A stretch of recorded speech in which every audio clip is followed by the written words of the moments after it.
All right, here we go. Question number 28 from our 0314 homework number 3 in MyLab Math. And the instructions say factor. The first thing I notice is that I have 1, 2, 3, 4 terms. And if you remember from a previous video, we've already covered this. 4 terms indicates factor by grouping. And so the way we're going to try to break this down is we're going to group the first 2 terms together, and we're going to group the last 2 terms together. We're going to have to do factor by grouping.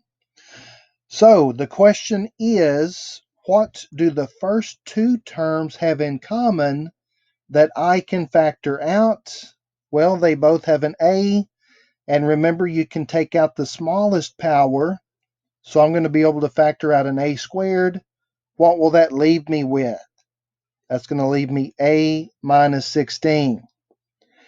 In the second set of parentheses, I'm going to have to factor out something so that I have a minus 16 left. And in order for that a here to be positive, I'm probably going to have to factor out a negative, and I'm thinking 9. Okay, so let's see if factoring out negative 9 does it. Remember, when you factor out, you're dividing. So negative 9 divided by negative 9 is a positive 1a. A positive divided by a negative is going to leave me a negative. And I'm going to pull up my handy dandy calculator to figure this out. 144 divided by negative 9, negative 16. So negative 16. And notice that the stuff in the parentheses does match. So that means we're on the right track. Next step. Now we're going to look at this term and say, what do they have in common? Well, they have the a minus 16 in common. So we're going to factor out the a minus 16. That means we're taking it away from both terms. What will that leave me with? A squared minus 9.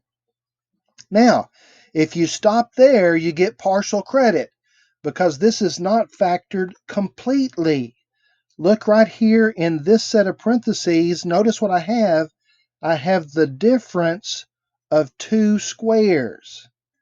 A times a is a squared. 3 times 3 is 9. This is the difference of 2 squares, and that means it's going to factor further. So the a minus 16 comes down. To factor the difference of 2 squares, we have parentheses, we have different signs, and we fill in the blanks, okay? A and A, 3 and 3, and now that's factored completely. Yay! Man, isn't it fun how everything in math seems to rhyme? A minus 16, bam, A plus 3, bam, A minus 3. Oh, so much fun. Man, I hope that was helpful. If you have any questions or comments, feel free to put those in the comment section below, or you can text me. And thanks for watching.